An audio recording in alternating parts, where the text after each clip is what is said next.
নমস্কাৰ টাইমেটলৈ স্বাগতম মই অভিলাষ আৰু লৈ আহিছো এটা গুৰুত্বপূৰ্ণ খবৰ পাকিস্তানৰ সৈতে গৌৰৱ গগৈৰ কি সম্পৰ্ক কি গোপন সম্পৰ্ক আছে আলী তৌকি শেখৰ সৈতে গৌৰৱ গগৈ আৰু পত্নী এলিজাবেথৰ কি সম্পৰ্ক আছে সকলোবিলাক আজি ফাদিল হ'ব 10:30 পিছতে মুখ্যমন্ত্ৰী ৰাষ্ট্ৰ কপাই যোৱা সংবাদমেল সম্বোধন কৰিব আৰু গৌৰৱ গগৈ পাকিস্তান লিংকক থকা সকলো ৰহস্য ফাদিল হ'ব আৰু মুখ্যমন্ত্ৰীয়ে সংবাদমেল সম্বোধন কৰাৰ পিছতে সকলোবিলাকৰ উত্তৰ দিব লাগিব গৌৰৱ গগৈ কিমান খসা কিমান মিছা সন্তানৰ নাগৰিকত্ব কি ধৰ্ম কি সকলোবিলাক তথ্য দিব লাগিব বা উত্তৰ দিব লাগিব গৌৰৱ গগৈ আৰু এই সন্দৰ্ভত সবিশেষ লৈ অহাৰ চেষ্টা কৰিছো জনাই আছো জেক অলিভাৰ ফাৰ্ষ্ট অন টাইমে ডাঙৰ খবৰ 10:30 পিছতে মুখ্যমন্ত্ৰীয়ে সম্বোধন কৰিব ৰাষ্ট্ৰ কপাই যোৱা বিস্ফোৰক সংবাদমেল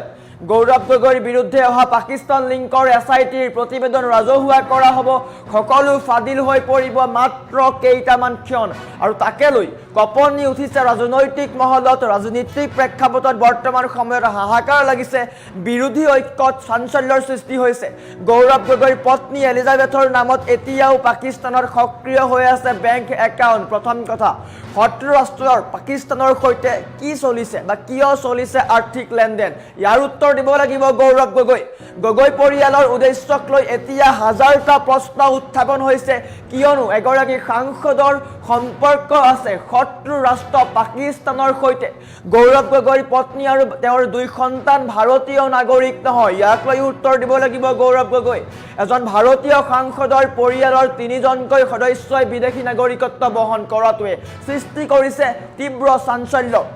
গৌৰৱ গগৈৰ সন্তানৰ ধৰ্ম হিন্দু নহয় আৰু নাগৰিকত্বও ভাৰতীয় নহয় এইবিলাকৰ প্ৰশ্নৰ উত্তৰ দিব লাগিব সকলো কথা আহি পৰিছে ভাৰতীয় সংস্কৃতি আৰু দেশৰ প্ৰতি থকা আনুগত্যৰ ওপৰত এতিয়া উত্থাপন হৈছে সন্দেহ আৰু প্ৰশ্ন নিজৰ দুই সন্তানৰ নাগৰিকত্বক লৈ বাৰে বাৰে মিছা মাতি আহিছে গৌৰৱ গগৈ সাক্ষাৎকাৰতো মিছা মাতিছে অসমৰ ৰাইজক মিছা মাতি আছে গৌৰৱ গগৈ কোভিডৰ সময়ত নহয় 2022 চনতহে সন্তানৰ নাগৰিকত্ব সলনি কৰিছিল গৌৰৱ গগৈ কিন্তু সাক্ষাৎকাৰত কোভিডৰ সময়ত নাগৰিকত্ব সলনি কৰাৰ কথা উল্লেখ কৰিছিল আলী তৌকি শেখৰ সৈতে গৌৰৱ গগৈ আৰু তেওঁৰ পৰিয়ালৰ সম্পৰ্ক কি 15 দিন ধৰি পাকিস্তানত কিয় আছিল গৌৰৱ গগৈ ইয়াৰ উত্তৰ দিব লাগিব তাকো পোনপটীয়াকৈ উত্তৰ দিব লাগিব গৌৰৱ গগৈ কাৰ নিৰ্দেশত এই গোপন ভ্ৰমণ হৈছিল কোনেও গম নোপোৱাকৈ গৌৰৱ গগৈ পাকিস্তান গৈছিল আৰু প্ৰশ্ন উত্থাপন হৈছে কাৰ নিৰ্দেশত এই গোপন ভ্ৰমণ হৈছিল 10:30 পিছতে সংবাদমেলত মুখ্যমন্ত্ৰীয়ে কি তথ্য প্ৰমাণ বা ৰাজহুৱা কৰিব তাক লৈ সকলোৰে চকু নিবদ্ধ হৈ আছে প্ৰতিগৰাকী অসমীয়া ৰৈ আছে বিশেষকৈ ৰাজনৈতিক মহলত চৰ্চা আৰম্ভ হৈছে আৰু মাত্ৰ কেইটামান ক্ষণৰ পিছতে মুখ্যমন্ত্ৰীয়ে ৰাষ্ট্ৰ কপাই যোৱা বিস্ফোৰক সংবাদমেল সম্বোধন কৰিব যাৰ দ্বাৰা গৌৰৱ গগৈ আৰু পত্নীৰ সৈতে পাকিস্তানৰ কি সম্পৰ্ক সকলো ওলাই পৰিব প্ৰথম কথা গৌৰৱ গগৈ পাকিস্তান গৈছিল 15 দিন তাত আছিল কিন্তু 15 দিন যেতিয়া তেওঁ গৈছিল পাকিস্তানলৈ তেতিয়া গৌৰৱ গগৈ সাংসদ নাছিল এগৰাকী মুখ্যমন্ত্ৰীৰ পুত্ৰ আছিল কিন্তু প্ৰশ্ন উত্থাপন হৈছে কেনেকৈ তেওঁ যাব পাৰে কিন্তু কিয় লুকুৱাই ৰাখিছিল কিয় গোপনভাৱে ৰখা হৈছিল এইবিলাকৰ উত্তৰ তেওঁ দিব লাগিব সকলো কথা তেওঁ খুলি ক'ব লাগিব মুখ্যমন্ত্ৰীয়ে বৃহৎ অভিযোগ উত্থাপন কৰিছে তেওঁৰ পাকিস্তানত বৰ্তমান সময়তো বেংক একাউণ্ট সক্ৰিয় হৈ আছে কিয় সক্ৰিয় হৈ আছে কিবা কাৰণ আছে নে নাই এইবিলাকৰ উত্তৰ তেওঁ দিব লাগিব মুখ্যমন্ত্ৰীয়ে যি অভিযোগ আনিছে তাৰ উত্তৰ তেওঁ দিব লাগিব নিশ্চয়কৈ কিয়নো নিৰ্বাচন সমাগত নিৰ্বাচন 26ৰ নিৰ্বাচন সমাগত আৰু তাৰ পূৰ্বে এনেকুৱা এখন যুঁজ দেখিবলৈ পোৱাটো সহজলভ্য নাছিল মুখ্যমন্ত্ৰীয়ে বিস্ফোৰক তথ্য দাঙি ধৰিব আজি কি তথ্য দাঙি ধৰিব সেয়া লক্ষণীয় হ'ব কিন্তু ইয়াৰ উত্তৰ দিব পাৰিবনে গৌৰৱ গগৈ 15 দিন ধৰি পাকিস্তানত কি কৰি আছিল গৌৰৱ গগৈয়ে পাকিস্তানত কি কৰিব গৈছিল 15 দিন সময় আছিল তেওঁ 15 দিন ফুৰিব গৈছিল নে অন্য কিবা কাৰণত গৈছিল আৰু এটা কথা আলী তৌকি শেখ যিগৰাকী ব্যক্তিৰ সৈতে গৌৰৱ গগৈৰ পত্নী এলিজাবেথৰ ঘনিষ্ঠ সম্পৰ্ক বুলি আহিছে তথ্য বা অভিযোগ উত্থাপন কৰিছে সেইগৰাকী আলী তৌকি শেখ কিন্তু এণ্টি ইণ্ডিয়া হয় ভাৰত বিৰোধী কাৰ্যকলাপত বিভিন্ন সময়ত কাম কৰি আহিছে সেইগৰাকী ব্যক্তিৰ সৈতে গৌৰৱ গগৈৰ পত্নীৰ সম্পৰ্ক কি কিয় ইমান ঘনিষ্ঠতা এইবিলাকৰ উত্তৰ দিব লাগিব গৌৰৱ গগৈয়ে সমান্তৰালকৈ দুই সন্তানৰ নাগৰিকত্ব কিয় বিদেশী কৰি ৰখা হৈছে ধৰ্ম কিয় সলনি কৰি ৰখা হৈছে ইয়াৰ উত্তৰ দিব লাগিব সূত্ৰ অনুসৰি গৌৰৱ গগৈ সন্তানৰ ধৰ্ম খ্ৰীষ্টান বুলি জানিব পৰা গৈছে কিন্তু ভাৰতত জন্ম হৈ অসমত জন্ম হৈ হিন্দু নাগৰিকত্ব কিয় গ্ৰহণ কৰা নহ'ল ইয়াৰ উত্তৰ তেওঁ দিব লাগিব আৰু সাক্ষাৎকাৰত তেওঁ মিছা মাতিছিল বাৰে বাৰে মিছা মাতি আহিছে তেওঁ কৈছিল যে কোভিডৰ সময়তহে তেওঁ দুই সন্তানৰ নাগৰিকত্ব সলনি কৰিছিল কিন্তু এনেকুৱা নহয় এই সম্পূৰ্ণ মিছা 2022 চনতে তেওঁ সন্তানৰ নাগৰিকত্ব সলনি কৰিছিল ইয়াৰ অৰ্থ কোভিডৰ কেইবা বছৰৰ পিছত তেওঁ নাগৰিকত্ব সলনি কৰোৱা হৈছিল কিয় মিছা মাতিছিল ইয়াৰ উত্তৰ দিব লাগিব আৰু তেওঁ পোনপটীয়াকৈ ইয়াৰ উত্তৰ দিব লাগিব তেওঁ সংবাদমেল সম্বোধন কৰি ইয়াৰ উত্তৰ দিব লাগিব কিয়নো বৃহৎ অভিযোগ উত্থাপন হৈছে বিৰোধীৰ নেতা যিগৰাকী নেতাক মুখ্যমন্ত্ৰী হিচাপে চোৱা যায় যে পৰৱৰ্তী মুখ্যমন্ত্ৰীৰ তালিকাত তেওঁৰ নাম আছে বুলি কোৱা যায় বা বিৰোধীৰ শীৰ্ষত তেওঁ নেতা কিন্তু সেইগৰাকী নেতাৰ পাকিস্তানৰ সৈতে মিতিৰালি পাকিস্তানৰ সৈতে ঘনিষ্ঠতা পাকিস্তানৰ সৈতে ইমান কথা বতৰা কিয় এইবিলাকৰ উত্তৰ দিব লাগিব আৰু দেখিবলৈ পাইছোঁ যিগৰাকী সাংসদে যোৰহাট লোকসভা সমষ্টিৰ পৰা প্ৰতিনিধিত্ব কৰি তেওঁ সাংসদ হৈছে সেইগৰাকী সাংসদে কিন্তু সদনৰ মজিয়াত এটাও কথা অসমক লৈ নকয় তেওঁ কেৱল পাকিস্তানৰ কথাহে কয় পাকিস্তানৰ কথা তেওঁ অসমত বা ভাৰতৰ কথা তেওঁ সোধে যি সময়ত ভাৰত পাকিস্তানৰ যুদ্ধ হৈছিল সেই সময়ত দেখিবলৈ পাইছিলোঁ কি ধৰণে সংসদত বা সদনৰ মজিয়াত গৌৰৱ গগৈয়ে পাকিস্তানৰ হৈ প্ৰশ্ন কৰিছিল কল্পনা কৰক ভাৰতে অপাৰেশ্যন সিন্দুৰত কি কৰিলে কি ক্ষতি হ'ল কেনেকৈ অপাৰেশ্যন সিন্দুৰ কৰিলে সেইসমূহৰ তথ্য যিসমূহ পাৰে সম্ভৱতঃ যিসমূহ পাৰে সেইসমূহ তথ্য ৰাজহুৱা কৰিছিল আৰু নিয়ম অনুসৰি বহু তথ্য ৰাজহুৱা কৰিব নোৱাৰে কিন্তু বাৰে বাৰে গৌৰৱ গগৈয়ে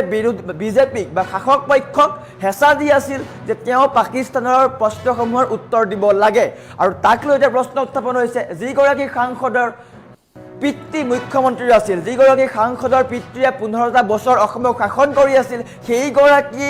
পিতৃৰ পুত্ৰৰ এনে কাণ্ডক লৈ ৰাজ্যজুৰি চৰ্চা আৰম্ভ হৈছে ৰাজ্যজুৰি প্ৰতিক্ৰিয়াৰ সৃষ্টি হৈছে আৰু মাত্ৰ কেইটামান মুহূৰ্তত 10:30 পিছতে মুখ্যমন্ত্ৰীয়ে ৰাষ্ট্ৰ কপুৱা সংবাদমেল সম্বোধন কৰিব সকলো তথ্য ৰাজহুৱা কৰা হ'ব প্ৰথম কথা গৌৰৱ গগৈ পাকিস্তান কিয় গৈছিল 15 দিন কিয় আছিল তাত এলিজাবেথৰ পাকিস্তানৰ সৈতে কি সম্পৰ্ক কি এনজিঅ'ত কাম কৰিছিল আলী তৌকীৰ শেখৰ সৈতে সম্পৰ্ক কি সমান্তৰালকৈ দুই সন্তানৰ ভাৰতীয় নাগৰিকত্ব কিয় কৰ্তন কৰা হ'ল এইবিলাকৰ উত্তৰ আজি দিব লাগিব গৌৰৱ গগৈয়ে মুখ্যমন্ত্ৰীয়ে বৃহৎ অভিযোগ আনিছে গতিকে মুখ্যমন্ত্ৰীয়ে স্পষ্ট কৰিছে যে সকলো তথ্য যুগুত কৰা হৈছে কেন্দ্ৰলৈ হস্তান্তৰ কৰা হৈছে আৰু আজি ৰাজহুৱা কৰা হ'ব ৰাজহুৱা কৰাৰ পিছতেই সকলো জল পটকৈ দেখা যাব আমাৰ ওচৰত মুখ্যমন্ত্ৰীৰ মন্তব্য আছে কেবিনেটৰ কি কৰিছিলে মুখ্যমন্ত্ৰীয়ে দেখুৱাই লোৱাৰ চেষ্টা কৰিছিল আলী তৌকীৰ শেখ and others তেওঁলোকৰ ভাৰত বিৰোধী ঘটনাৱলীৰ সম্পৰ্কত আমি যিখন স্পেচিয়েল ইনভেষ্টিগেশ্যন টিম গঠন কৰি দিছিলোঁ তাৰ প্ৰতিবেদন আজি কেবিনেটত পুংখানুপুংখভাৱে আলোচনা হয় আলোচনাৰ অন্তত গোটেই বিষয়বস্তুৰ গভীৰতালৈকে লক্ষ্য কৰি গৃহ মন্ত্ৰালয়লৈকে এই গোচৰটো হস্তান্তৰ কৰাৰ সিদ্ধান্ত লোৱা হয় আৰু গৃহ মন্ত্ৰালয়ে তেওঁলোকৰ এটা ইনভেষ্টিগেটিং এজেন্সি NIA হওক বা আন ইনভেষ্টিগেটিং এজেন্সি দি ইয়াৰ পৰৱৰ্তী তদন্ত কৰক তাৰ বাবে ৰাজ্যৰ কেবিনেটে সিদ্ধান্ত গ্ৰহণ কৰে বেসিক্যালি SIT আৰু ইয়াৰ লগত সংলগ্ন পঞ্জীভুক্ত গোচৰ দুইটাই আমি ভাৰত চৰকাৰৰ গৃহ মন্ত্ৰালয়লৈ হস্তান্তৰ কৰাৰ বাবে আজি কেবিনেটে সিদ্ধান্ত গ্ৰহণ কৰে পৰৱৰ্তী এই কেছটোৰ পৰৱৰ্তী যি তদন্ত সেয়া ভাৰত চৰকাৰৰ পৰ্যায়ত আৰম্ভ হ'ব বুলি কেবিনেটে বিশ্বাস কৰে কেবিনেটে যিখিনি তথ্য গোপনীয় নহয় কেবিনেটে সেই তথ্যখিনিক লৈ অহাকালি এখন সাংবাদিক মেল অনুষ্ঠিত কৰি সংবাদ মাধ্যমক এই গোটেই ইনকুৱাৰী বা ইনভেষ্টিগেশ্যনৰ ওপৰত সদৰি কৰিবলৈ মুখ্যমন্ত্ৰীক অধিকাৰ প্ৰদান কৰে আলী তৌকীৰ শেখ এণ্ড আদাৰ্ছ তেওঁলোকৰ ভাৰত বিৰোধী ঘটনাৱলীৰ সম্পৰ্কত আমি যিখন স্পেচিয়েল ইনভেষ্টিগেশ্যন টীম গঠন কৰি দিছিলোঁ তাৰ প্ৰতিবেদন আজি কেবিনেটত পুংখানুপুংখভাৱে আলোচনা হয় আলোচনাৰ অন্তত গোটেই বিষয়বস্তুৰ গভীৰতালৈকে লক্ষ্য কৰি গৃহ মন্ত্ৰালয়লৈকে এই গোচৰটো হস্তান্তৰ কৰাৰ সিদ্ধান্ত লোৱা হয় আৰু গৃহ মন্ত্ৰালয়ে তেওঁলোকৰ এটা ইনভেষ্টিগেটিং এজেঞ্চি NIA হওক বা আন ইনভেষ্টিগেটিং এজেঞ্চি দি ইয়াৰ পৰৱৰ্তী তদন্ত কৰক তাৰ বাবে ৰাজ্যৰ কেবিনেটে সিদ্ধান্ত গ্ৰহণ কৰে বেচিক্যালি SIT আৰু ইয়াৰ লগত সংলগ্ন পঞ্জীভুক্ত গোচৰ দুইটাই আমি ভাৰত চৰকাৰৰ গৃহ মন্ত্ৰালয়লৈ হস্তান্তৰ কৰাৰ বাবে আজি কেবিনেটে সিদ্ধান্ত গ্ৰহণ কৰে পৰৱৰ্তী এই কেছটোৰ পৰৱৰ্তী যি তদন্ত সেয়া ভাৰত চৰকাৰৰ পৰ্যায়ত আৰম্ভ হ'ব বুলি কেবিনেটে বিশ্বাস কৰে কেবিনেটে যিখিনি তথ্য গোপনীয় নহয় কেবিনেটে সেই তথ্যখিনিক লৈ অহাকালি এখন সাংবাদিক মেল অনুষ্ঠিত কৰি সংবাদ মাধ্যমক এই গোটেই ইনকুৱাৰী বা ইনভেষ্টিগেশ্যনৰ ওপৰত সদৰি কৰিবলৈ মুখ্যমন্ত্ৰীক অধিকাৰ প্ৰদান কৰে আলী তৌকিৰ শেখ এণ্ড আদাৰ্ছ তেওঁলোকৰ ভাৰত বিৰোধী ঘটনাৱলীৰ সম্পৰ্কত আমি যিখন স্পেচিয়েল ইনভেষ্টিগেশ্যন টীম গঠন কৰি দিছিলোঁ তাৰ প্ৰতিবেদন আজি কেবিনেটত পুংখানুপুংখভাৱে আলোচনা হয় আলোচনাৰ অন্তত গোটেই বিষয়বস্তুৰ গভীৰতালৈকে লক্ষ্য কৰি গৃহ মন্ত্ৰালয়লৈকে এই গোচৰটো হস্তান্তৰ কৰাৰ সিদ্ধান্ত লোৱা হয় আৰু গৃহ মন্ত্ৰালয়ে তেওঁলোকৰ এটা ইনভেষ্টিগেটিং এজেঞ্চি NIA হওক বা আন ইনভেষ্টিগেটিং এজেঞ্চি দি ইয়াৰ পৰৱৰ্তী তদন্ত কৰক তাৰ বাবে ৰাজ্যৰ কেবিনেটে সিদ্ধান্ত গ্ৰহণ কৰে বেচিক্যালি SIT আৰু ইয়াৰ লগত সংলগ্ন পঞ্জীভুক্ত গোচৰ দুইটাই আমি ভাৰত চৰকাৰৰ গৃহ মন্ত্ৰালয়লৈ হস্তান্তৰ কৰাৰ বাবে